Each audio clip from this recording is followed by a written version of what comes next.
Oh, really? Start making more soups and things like that. Warmer food, yeah. Oh, yeah, well, it's apple season. Um, I don't know. You guys know the town of Weston? They have an apple festival every year. I forget if it's in October or November. But yeah, it's interesting. Plenty of apple orchards around here. Um, One of the nice things about apples is they keep for a while. They don't go bad very quickly, so you can store them. I know that in our basement right now we've got all of our root vegetables are stored up for winter. All of our onions and garlic and potatoes and stuff like that, which are durable. They last for a while if you harden them off and take care of them. Um, all right, 1, 2, 3, 4, 5, 6. Why are there only 6 of you here today? Get in 2 groups of 3, I guess. I've put more discussion questions on the Moodle site, so put one group back there, one group up here, and start working through those questions. The questions deal with Chapter 8 and Chapter 11, and there's one question that deals with something from Chapter 10, but I've given you the page reference to go to and look at that. And just like last time, I'll just bop back and forth between the 2 groups. So one group up here, one group back there, and start chatting. 2 groups.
Yes, they're the quietest discussion groups ever.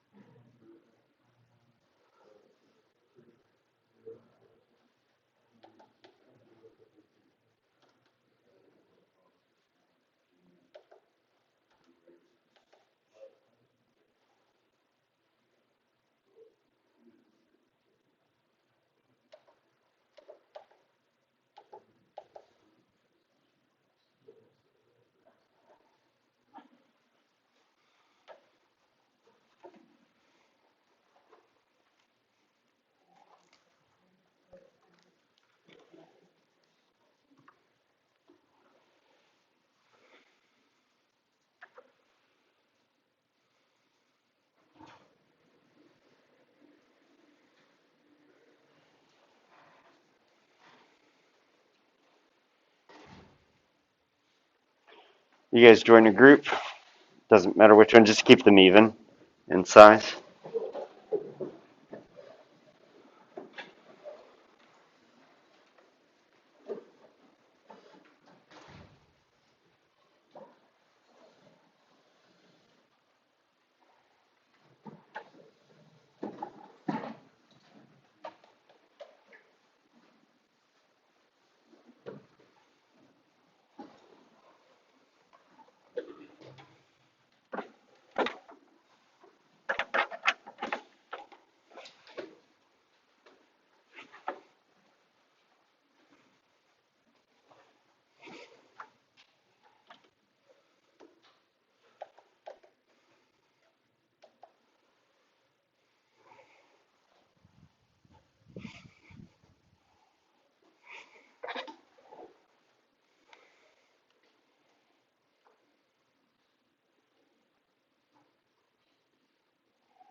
You know what happens when you guys don't say anything.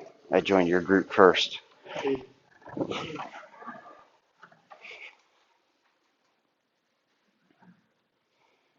what does Paula mean by the term industrial organic? Do I get the second question actually from the grass farmer? About how he raises his. I didn't hear you guys talk about anything, I don't think. Yeah, did I? Yeah, you might as well start at the beginning, work your way down. Okay, so you did talk about grass farming. Why did you talk about? We haven't the first yet. We're on the second question. Oh, what is that? The grass farmer question is the one we're on now. Okay, all right, you got the easy one out of the way. Gotcha.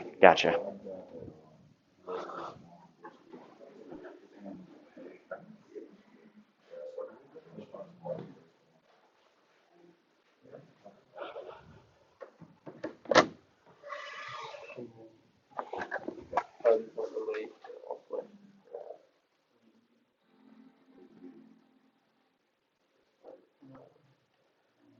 So why does he call himself a grass farmer? Okay, so it's food for his animals. What animals does he grow? Rabbits, turkey, chicken, pigs.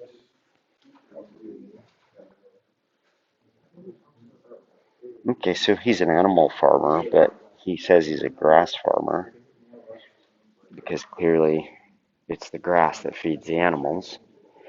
Um, when he talks about taking care of the grass, how does he talk about that in the book?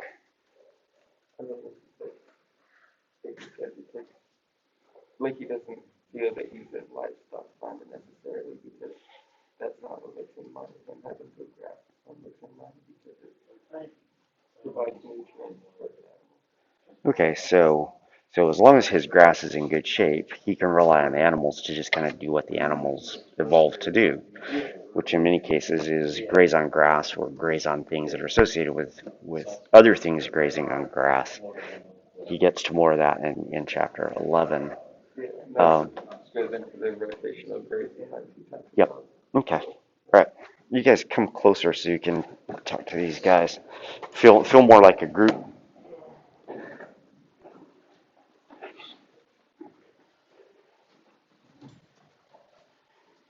Where are you guys at?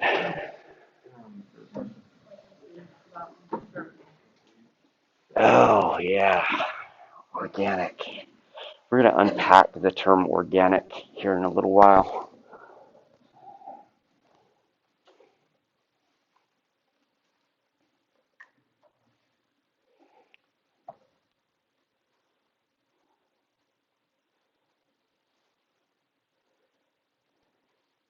You guys know where the term organic comes from?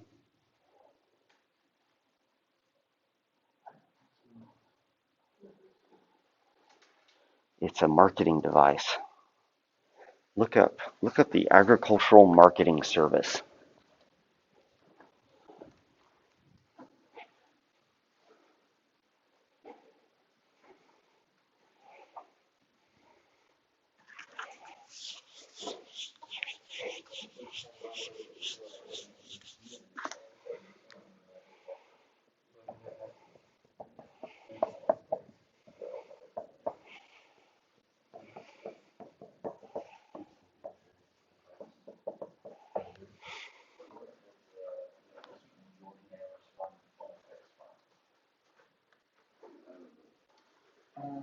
Neighbor is using, was neighbor corn, and he's using all the like genetically modified corn. So he's not doing any of his own like recycling. It's all having to buy a new product every year, more or less. And he is using all the like huge chemical dispersing tools and everything. That's how it comes with the opposite. Right. Mm-hmm. So what is the Agricultural Marketing Service? That is a U.S. Department, an agency for the U.S. Department of Agriculture. What do they do? Maintains a program of 5 commodity areas, cotton, tobacco, dairy, fruit, and vegetables, livestock, seed, and poultry. What else do they do?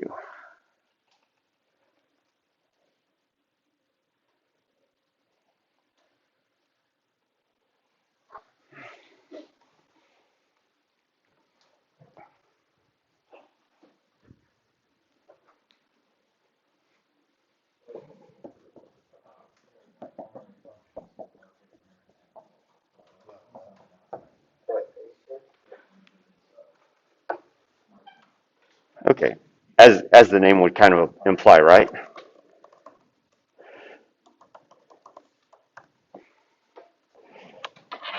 So look up organic standards at the U.S. Department of Agriculture.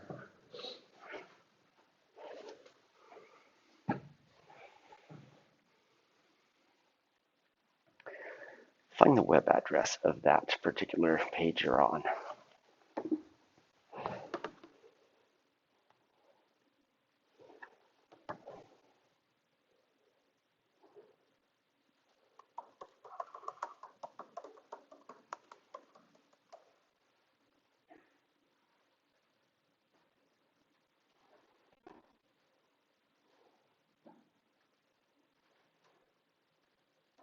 What's in the web address? What does the web address say?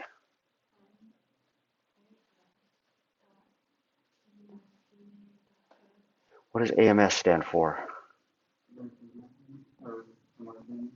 The Agricultural Marketing Service. So organic is a marketing tool. It's a label that people put on products in order to communicate something. So there are standards, so you can read about what the standards are. But basically, the people who control those standards is actually a marketing portion of the U.S. Department of Agriculture. So one of the things that the U.S. Department of Agriculture does through the Agricultural Marketing Service is they set the rules of how you can talk about your food. And one of the ways that you can talk about the food that you produce is by calling it organic. But in order to call it organic, you have to meet certain standards. And so you see all kinds of labels on food in the supermarket, all natural, which is a weird one because one, it's not regulated by the Agricultural Marketing Service, so anybody can call anything all natural. And it doesn't really mean anything because isn't everything all natural? I mean, this chair is all natural. There's nothing supernatural about this chair. Like, what would the alternative be to all natural? So it is a marketing tool to distinguish organic production methods from non-organic production methods. Salatin takes issue with the term organic. Why might he take issue with that particular term? He says he's beyond organic. What does he mean by that?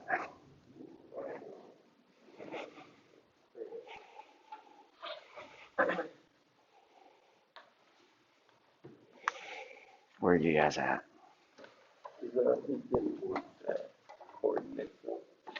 Oh yeah.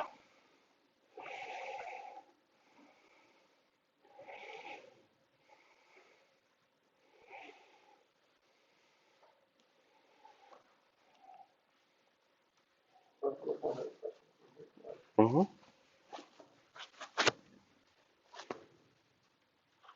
What's that? I just read this question right here is just in here twice. Oh, yeah, I moved it to make it flow better and forgot to delete it where I copied it from.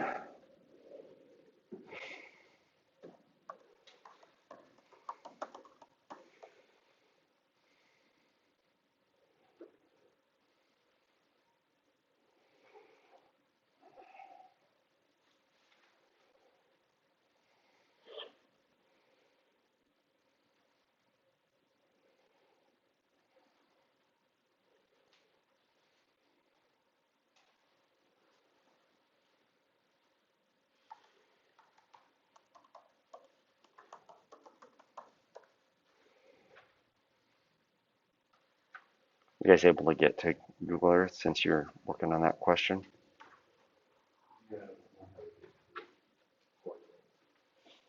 There should be a search function up in the upper left-hand corner, a little magnifying glass. Yeah, just type the coordinates. You just need the numbers, but put the negative in front of the 97 because that'll signify west longitude.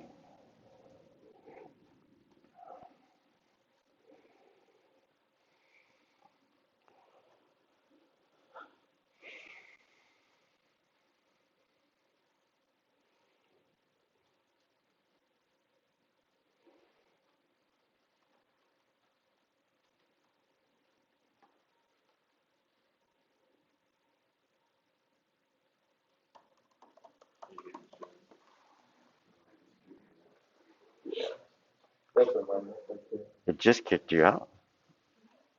Oh yeah, so that's a farm. So now just make some observations about what you see there.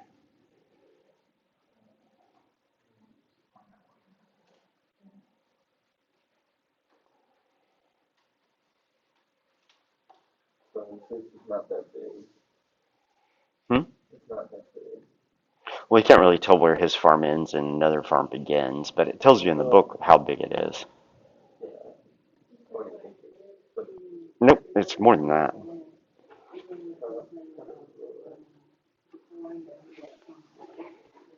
Well, I didn't bring my book. If I recall correctly, it's 150 acres of pasture and 350 acres of forest. Or is it 150 acres of forest and 350 acres of pasture? It is. It's in the foothills of the Appalachians. If you zoom out, you can see some topography to the west that looks like the beginnings of mountains.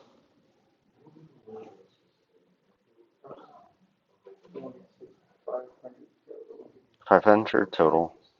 It's divided 350, 150. I'm trying to remember what's the breakdown. I meant to bring my book and forgot it back in my office.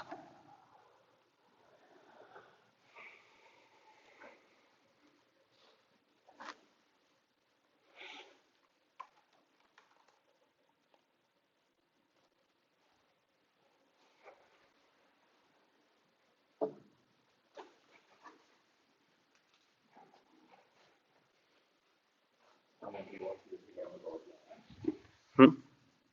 I thought we were discussing why he's. Oh, yeah. Maybe we should move on to what rotational grazing is. I think that's almost to describe the whole. The chickens come in and cows. The chicken fertilize grass.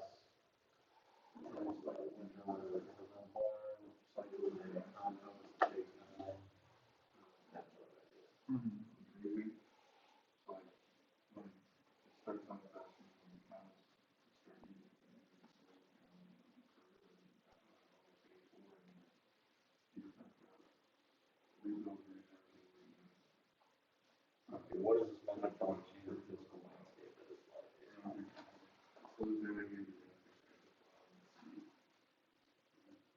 Well, he sort of made like the savannah.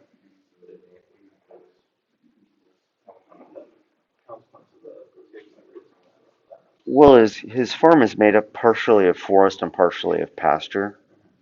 So he has both types of habitats in his place. But what does he mention about what's happened to, for example, soil depth since he started taking over the farm? Soil depth?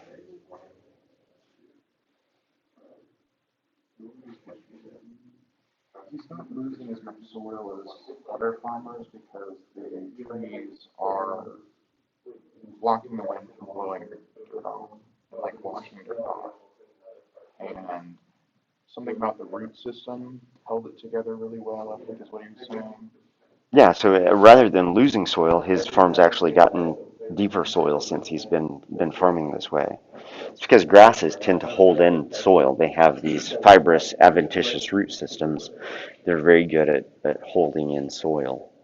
And also, since he's constantly promoting the growth of grasses through the rotational grazing method that he uses, those grasses are healthy, they have deep roots, and as they die and decompose, they just continue to add back to the soil depth. In addition, his animals are always pooping on the land, and so they're constantly returning the organic material that they eat back onto the landscape, and so that organic material isn't being exported when he sends his animals away to be slaughtered.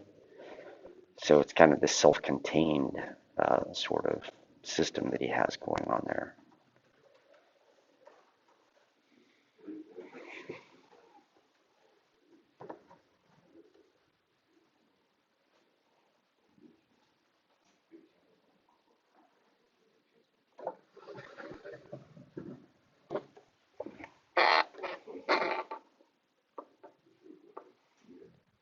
Are you guys already at the end? Oh, you're jumping around. Okay.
What's that? Are we tertiary consumers? So, so you basically start with plants at the bottom of the Yeah. food web. Um, they take in essentially energy from the sun and create glucose. Then they're eaten by herbivores, which are kind of primary consumers. They're the first things that consume something else. And so primary is the first level of consumers. They're consuming plants. Secondary consumers would be anybody who eats a primary consumer, and a tertiary consumer would be anybody who eats secondary consumers or below. And so you can think of herbivores, a first level of predators, and then a second level of predators, and those would be the tertiary consumers. So we're tertiary, despite the fact that we go ahead and eat like the primary source as well.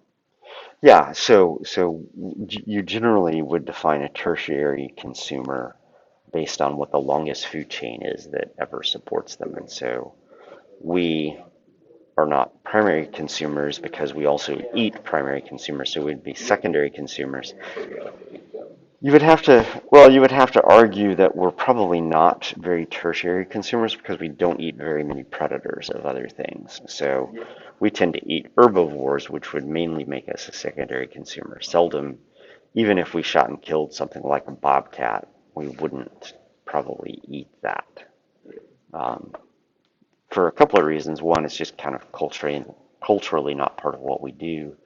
And then the other thing is oftentimes predators don't taste very good because they're also eating other. Yeah, I mean, bobcats are around, but yeah, we don't see them very often. But generally, the flesh of predators is not nearly as palatable as the flesh of herbivores. So we're mainly secondary, yes, because we do eat plants, but the only secondary consumer is Julia.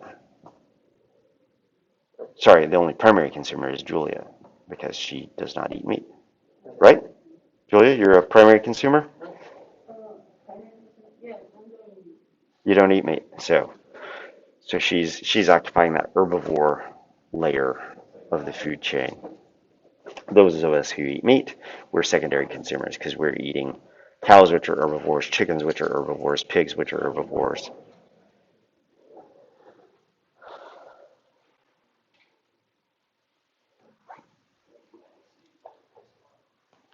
Oh, you guys are looking at this? You should be able to pull it up on your iPads or your computers. Oh, okay. All right. Shortcut. We can do that. Actually, I feel like you guys are all given the whole look at Polyface Farm from space a little bit of short shrift. So let's just go through that as a group, as a big group. So this is Polyface Farm. One of the ways in which Google Earth on your iPad or on your web browser is not as good as actually having the program downloaded onto your computer is that you can get this thing when the program is on your computer. You get this thing called timeline. So on mine, there's a little button up here that looks like a clock, and it allows you to go back in time. So when you're looking at Google Earth, you can look down here and you can see what the date of the imagery is. And so this is an aerial photograph that was taken in late October of 2013. And then up here there's a timeline, and you can cycle through it and get different images that are at different times in this timeline. And so what you see down here is this is the main buildings and everything of Polyface Farm. But what you have here and this forest and this field and this field, these are the fields and forests that make up Polyface Farm. What are these things?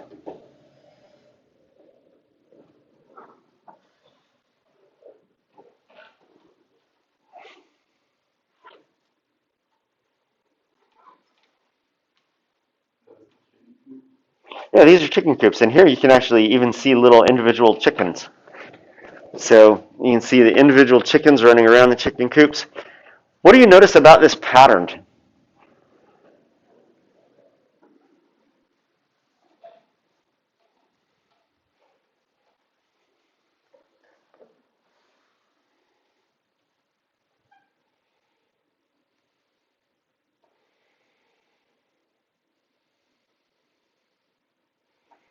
See the same pattern over here. What's going on here?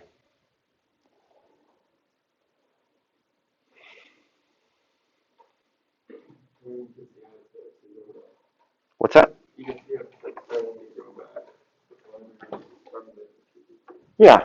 So these chicken coops, in some cases, they're rectangles, but then there's a little fenced area out in front of the rectangle with an electric fence that basically keeps the chickens in the they're very short electrical fences, low wattage, just enough to give you a little bit of a pulse of electricity to keep the chickens from trying to get out.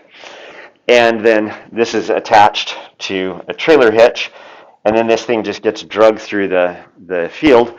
These other ones are L-shaped with a little electric fence here, but once again, they've got the thing at the front, the trailer hitch at the front that allows you to pull it around the field. And you can see that these are little squares. And each little square represents where that eggmobile, he calls them eggmobiles, this square represents where this chicken coop was 3 days ago. This is where the chicken coop was 6 days ago. This is where the chicken coop was 9 days ago. So he puts the chicken coops, moves them every 3 days. And of course, when the chickens get there, what's the first thing that they do?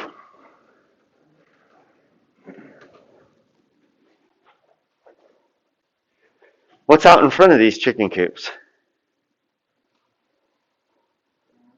Nice green grass and clover and all of this stuff. And if you've ever been to one of these rotational farms, which you probably haven't, I know a guy who farms this way over in Richmond, does rotational grazing. He grazes, he has chickens, he has pigs, he has sheep, and he has cows. And when you watch him move his chicken coop from where they have been for the last couple of days to the new place, you see the chickens, you don't even have to force them to go there. They're eager to go to the new grass. And they describe this in the book. Poland describes this in the book. And as soon as they go in there, the first thing that they do is they eat all the clover. Clover is a legume. It's one of these nitrogen-fixing plants. So they'll go in there, they'll eat all the clover, and then once they've eaten all the clover, they'll start eating the grass and other things. The other thing that they do is they start digging through whatever cow manure is there, looking for insects. So they eat a lot of insects, they eat a lot of clover. The clover tastes good. If you've ever tasted clover, it's sweet, but it's also high in nitrogen, which is something that chickens are going to want. And so they go in there and they eat all the green and decimate it, so that when you pull that chicken coop away, it leaves this brown patch where the chickens have basically eaten away, all of the vegetation. And you want to pull them to the next space that they're going to be grazing on before they really decimated it, because chickens can take an area down to dirt because they're constantly clawing at the dirt, and they'll dig up all the vegetation.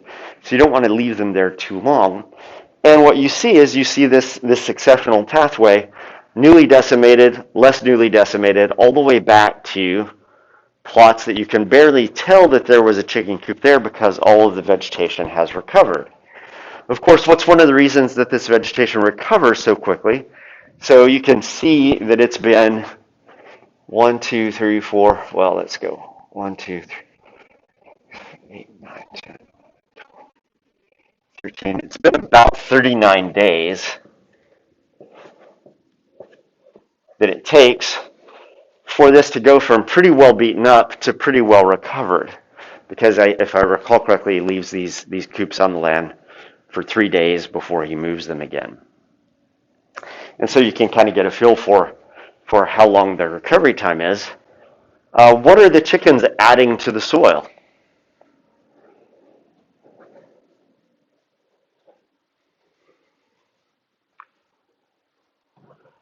Yeah. Nutrients?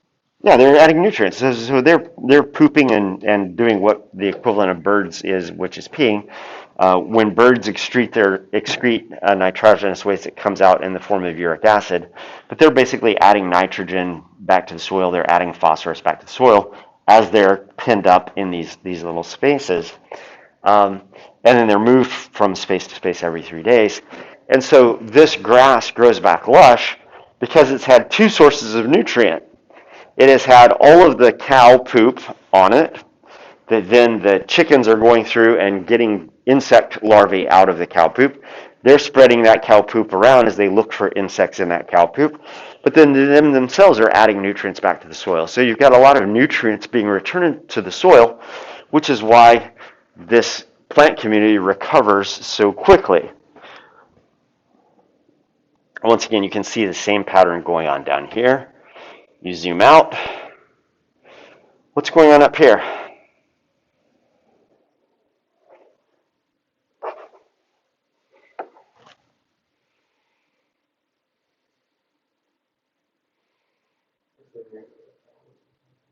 These are definitely cows. And so he's got cows pinned up here. This is greener. You see that the area that he has available for the cows is larger than the little areas that he has available for the chickens. But you can see that these cows are grazing on newer grass. This is grass that has already been grazed over by cows. This has been grazed over by cows. This has been grazed over by cows. And you can see the pattern of where the cows have been pinned up. Cows were clearly pinned in this area. Then they were moved to this area. Then they were moved to this area, and now it looks like they're pinned up in this area here.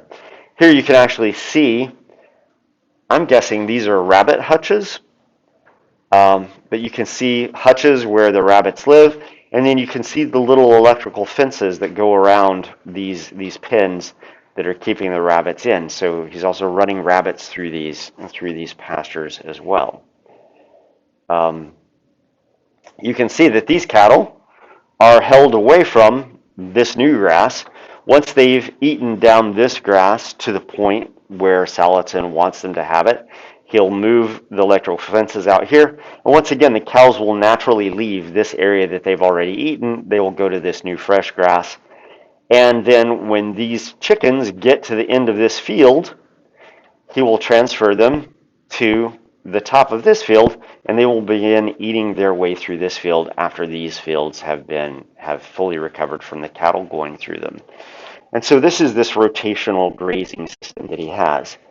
The cattle eat the grass here, they poop out a bunch of nutrients in the form of manure, then they move on to new grass.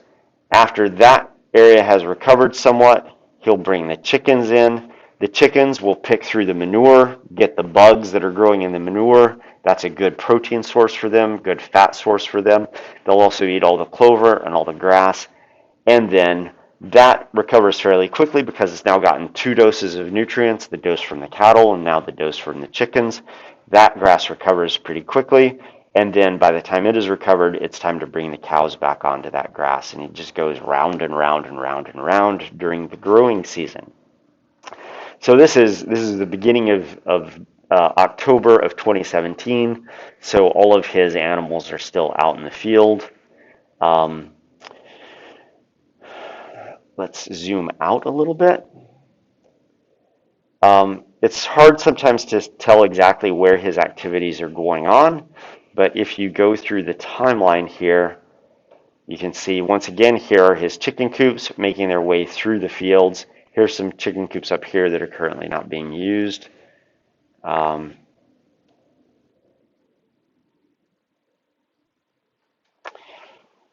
This is late October. It looks like this year it must have gotten colder faster because all of his chicken coops are now stationary. He's no longer running chickens because they don't do well in the harsh winters that do occur in Virginia.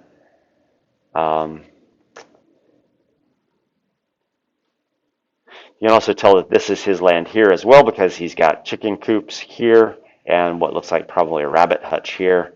More chicken coops up here. Go back a little further.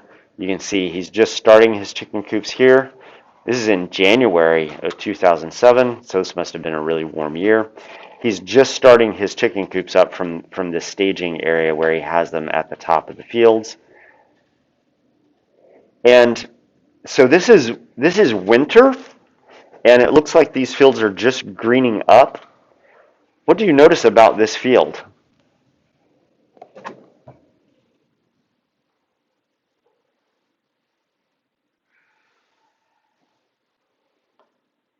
You notice the same thing, but to a lesser degree over here. The grass, as it grows back, as it starts to green up in the spring, it looks like this little patchwork of little squares of intense green. Well, why is it so intensely green there? Well, it's intensely green because those are these little well-fertilized patches of area where these chickens have gone in and done their duty, so to speak. And so in the winter, when a lot of grass is struggling, you see that the grasses where these chicken coops have been the year previous are actually thriving, which is what leads to this pattern. And you can once again see the same pattern over here.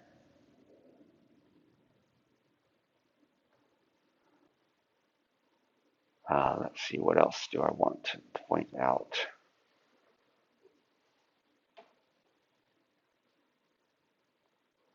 Once again, here you can see the devastation provided by the chickens and then the regrowth behind the chickens. As the chickens get further and further away, more and more time has passed.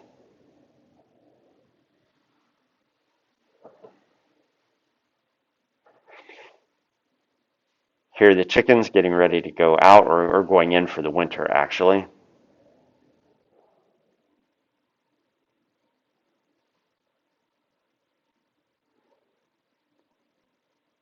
Let's see, what else? Yeah, and this is actually one of the few aerial views where you see the diversity of the animal crops that he's raising, because you can see cows and you can see rabbits all doing their thing.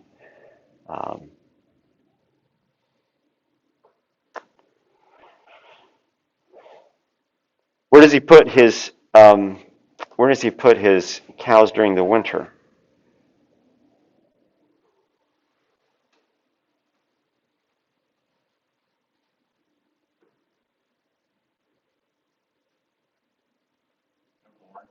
Yeah, he puts them in a barn, because there's not enough grass out in the barn or out in the fields to support them, and so he has a barn. He hays part of his fields during the year, so he has hay to feed them during the winter, and so he brings them into the barn and feeds them hay during the winter. As they're in the barn, what are cows doing? They're eating hay and they're pooping.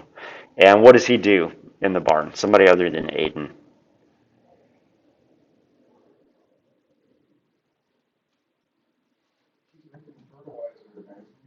Yeah, he's making fertilizer. So as they hang out in the barn and they poop for a while, what does he throw in there? Doesn't what's that? He throws in corn. Throws in corn, then the cows continue to poop, and then he throws in some more corn, and the cows continue to poop, and he throws in more corn. And over the course of the winter, the amount of poop that is in the barns just kind of builds up over time, as happens with cattle. And then in the springtime, what does he do? As soon as he lets the cows back onto the fields, what does he do in the barns? Yeah, he goes and rounds up all the pigs that have been living in the forest. So pigs are forest-dwelling creatures. If you've ever been in a forest in the southeastern United States, you've probably encountered wild pigs tearing up the forest floor. He rounds up the pigs out of the forest and puts them in the barn, and then what do the pigs go and do? Somebody other than Jameson now.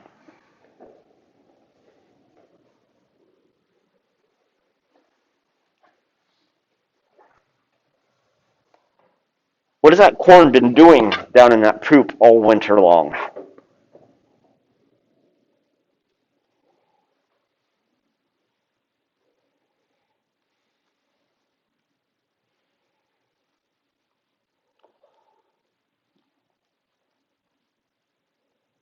What do we use corn for? We use corn for food. We use corn for food additives. More recently though, what have we started using corn for? Back in the mid-2000s. Major push by the federal government to get us to use our surplus corn supply for another purpose. What was it? Talked about this on Friday.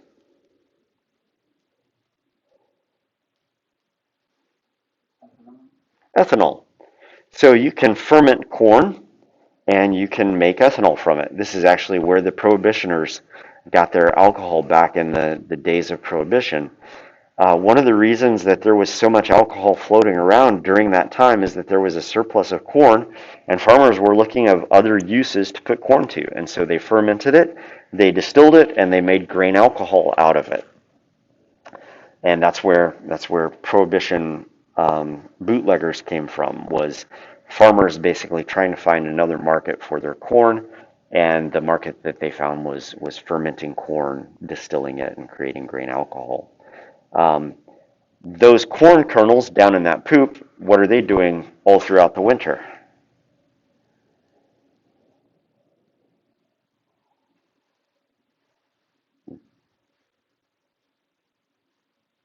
They are doing what?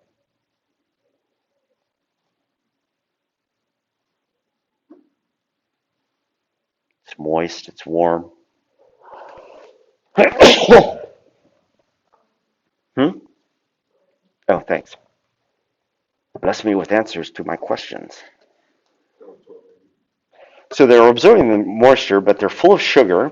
You put corn in a moist, warm environment, what happens to those sugars? They break down by bacteria and yeast and things like this. What is that process called?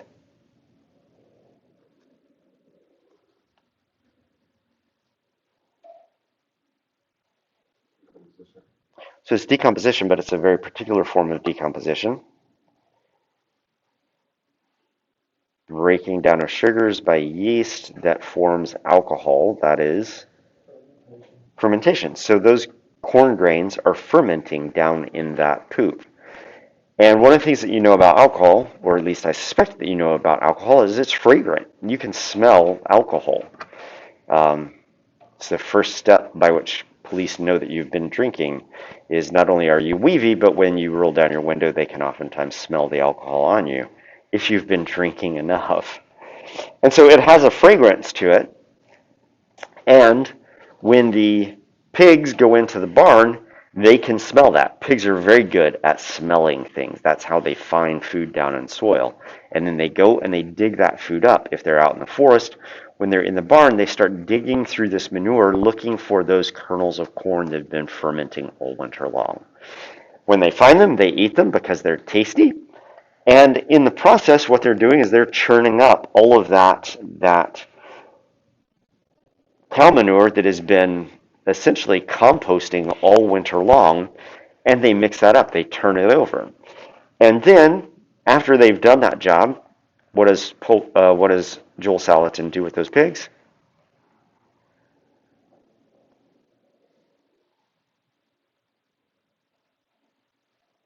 They've eaten all the corn, they've mixed up the compost. Is there any reason for them to be in the barn anymore? So what does he do?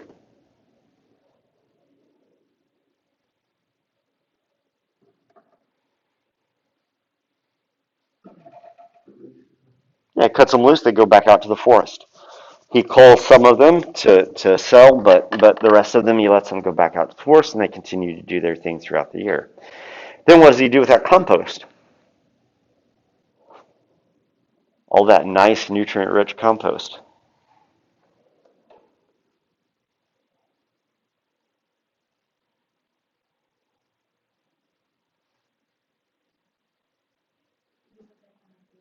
Yeah, it spreads it on the fields, adds those nutrients back onto the fields. Adding that nutrient back onto the fields just makes the grass grow faster and more healthy. And so once again, he's completing this cycle in the rotational grazing by adding that organic matter and those nutrients back onto the field. And so this is the ebb and flow of the field. This is in a chapter that I haven't asked you to read. At least I think it's in a chapter that I haven't asked you to read yet. But Joel Salatin says that he doesn't do any of the work on the farm. Who does the work on the farm? The animals. The animals do the work on the farm. Maybe it was in this chapter, or maybe you've just read other chapters. The animals do all the work on the farm. His job is to get the right animals in the right place at the right time. Make sure the chickens get to where the chickens need to be when they need to be there. Make sure the cows are where they need to be at the time that they need to be there. Making sure that the pigs are where they need to be at the time that they need to be there. He views his job as managing where animals are at particular points in time so that they can then do the jobs that they were made to do. Go back to the evolutionary history of our domesticated crops, our domesticated plants and animals. Where do chickens live in the wild? Yeah, they live in the forests of Southeast Asia. Very good. So these are not chickens that are designed through evolution to be hanging out in chicken houses being fed corn. These are chickens that have evolved to be wandering around in a forest eating primarily insects.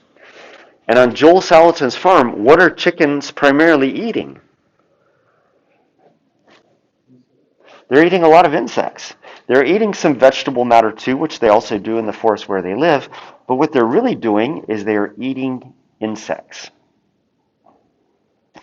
You guys ever buy farm-raised eggs? You guys ever buy eggs at all? Okay. If you buy farm-raised eggs or any eggs that are produced by chickens that have access to the out of doors on a regular basis, one of the things that you'll notice about those eggs is the yolks are different. You buy eggs from the grocery store that have been raised in a big chicken house commercially, you will find that those yolks are pale yellow and they break really easily. But if you get some eggs from my chickens in my backyard that are outside all the time, they have access to insects. We give them table scraps off of the table whenever we have leftovers or whenever we're preparing vegetables and stuff like that. They get all of our table scraps. You look at our yolks in our eggs, they're bright orange. They hold together really well. The white of the egg is really stiff and firm. Whenever you want to make something like a souffle or a flourless chocolate cake or something like that, it's good to have good eggs because you want high fat content in the yolk and you want high protein content in the whites. And you get that when you have farm-raised eggs where chickens are free to roam around and eat a lot of insects because the insects both give the chickens a lot of fat content in the yolk and they give them a lot of protein content in the whites. And if you're making a flourless chocolate cake, what you have to do is you have to separate the yolks from the whites. So you separate your eggs. One of the challenges with separating eggs is you tend to break the yolk. And as soon as you get the littlest amount of fat into the egg whites won't whip up and become all frothy like you need when you're making a souffle or a flourless chocolate cake. You guys look at me like you've never made a souffle or a flourless chocolate cake. You've never made a flourless chocolate cake? Oh my God, they're the best. It's a cake that is made with no flour.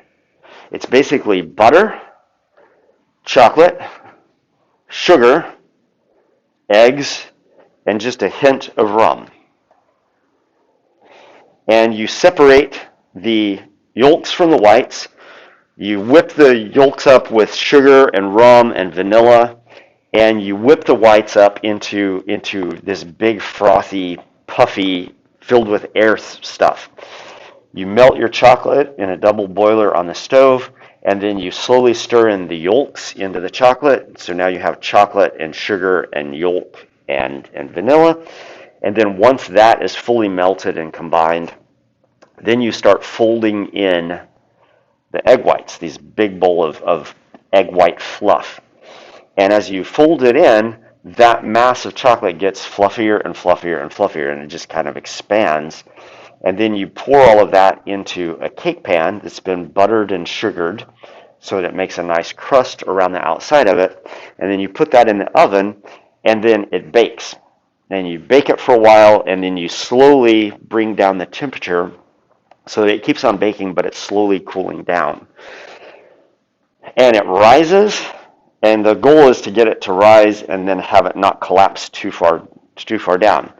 Then you just leave it in the oven, let it cool off, and then when it's cooled off, you pull it out. You do it in a springform pan. You take the springform pan off, and you just have this mass of chocolate, yummy, gooey goodness in there.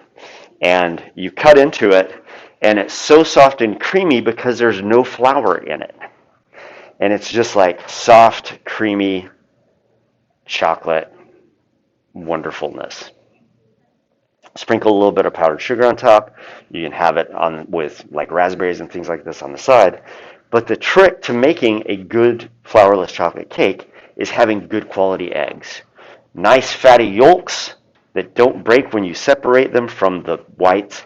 And the whites, if they're really high in protein, they really beat up to be the fluffiest whites that you can have. And so chefs prize these kinds of eggs. There's later on in the book, Salatin talks about going into restaurants and trying to sell his eggs to restaurants in the Charlottesville area. And the way that he sold restaurateurs on his eggs was by basically cracking eggs into the hands of chefs. And as soon as they landed in the hands of chefs, chefs were like, these are good quality eggs from chickens that have been treated well, because they could feel the consistency of the whites and they could feel the consistency of the yolks. He would crack eggs in his hands and then toss the yolks back and forth from hand to hand, and they wouldn't break because they were well constituted yolks, nice fatty yolks, well constituted with a nice protein membrane around that yolk. So that's the difference between chickens that are grown in a big commercial house and chickens that are grown in farms where they have access to the outside. The chickens get to do what chickens do, which is primarily eat some vegetable matter, but a lot of insects. And that's not the diet that chickens get when you're raising them commercially, because you're mainly raising chickens on various forms of grains and beans. All right. Next time, what we're going to do is, you guys went through history somewhat last Friday. What I'm going to do next time is we're going to start off with talking about food webs. So Joel Salatin's farm is basically a food web. And so we're going to do an exercise on Wednesday where we kind of go out and figure out the food web and how food webs work. And then after that, we're going to start working on history. So in preparation for Wednesday and Friday, what I want you to do is think about the 20th century.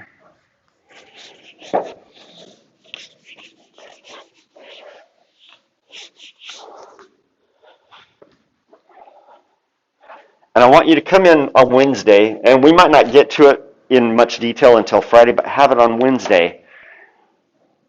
I want you to make of what you consider to be the major events globally and in the U.S. of the 20th century. And I want you to know what the event was,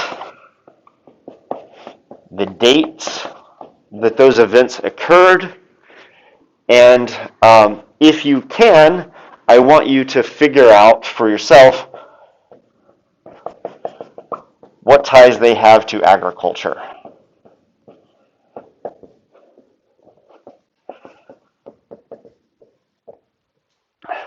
You may or may not be able to figure this part out, but you should definitely be able to figure these two things out. There are certain events that are kind of watershed events that happened in the 20th century. So start in the year 1900 to 2000. What are the things that you consider to be the major historical events during that time? And what we'll do latter part of the day on Wednesday and into Friday is we'll be basically relating those events to agriculture. In some cases, how agriculture influenced those events, and in a lot of cases, how those events influenced agriculture. We've already been through part of that this past Friday. We'll continue to build on that this coming Friday. I have your exams. They were not great, and you're probably not all that surprised at that. As always, if you need help understanding things, feel free to ask. And if you're struggling with things, I'll be happy to help you out. My hope is that grades will go up as we leave science and enter history and economics. But once again, you guys are not doing a super stupendous job of having discussions among you about history and economics, which is kind of the material that we've been talking about. So be sure and read your book. And when you come to class, don't be afraid to talk to one another. It's a good way of learning. It's a good way of going through the material. Um, the reason that I haven't done a lot of discussion up to this point in the semester is because it's difficult to hold a discussion about photosynthesis when I know a lot about photosynthesis and you guys don't know very much about photosynthesis at all. Also, it doesn't really lend itself to discussion because photosynthesis just kind of is what it is. It's a process by which plants make glucose, and that is what it is. But the material for the rest of the semester is much easier to have discussion about. When you look at the discussion questions that I give you, don't just see this as a task to complete, but these questions are designed to get you thinking about what you're reading in the book. And so feel free to go beyond the question. So when I ask you about, what a food web is, the thing that you should be naturally thinking to yourself is, okay, Dr. Kolinsky is asking us about what a food web is. Well, probably because Joel Salatin's farm is set up as a food web. What is Joel Salatin's farm like if we think of it as a food web? Who's eating who? And how is energy flowing through this food web? How are nutrients flowing through this food web? Et cetera, et cetera. So when I put you in groups, I don't want to hear a bunch of silence or only hear two people chatting in the group. I need to hear everybody fully involved in it. That's how you're going to learn best. That's how you're going to have the most enjoyable time covering the material. So as always, let me know if you have any questions. Ruth,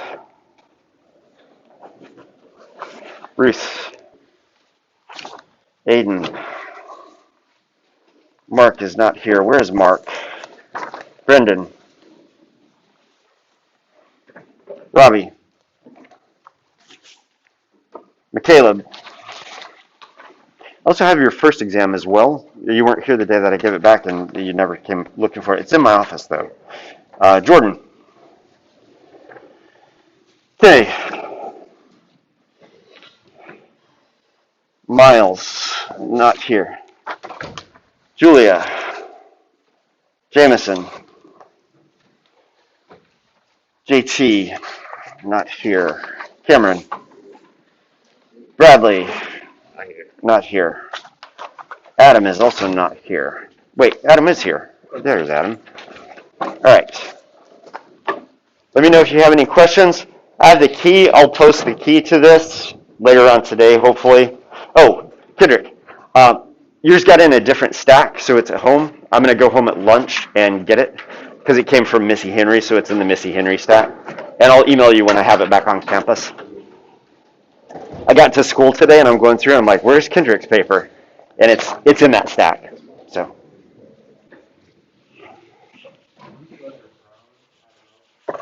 What's that? Oh,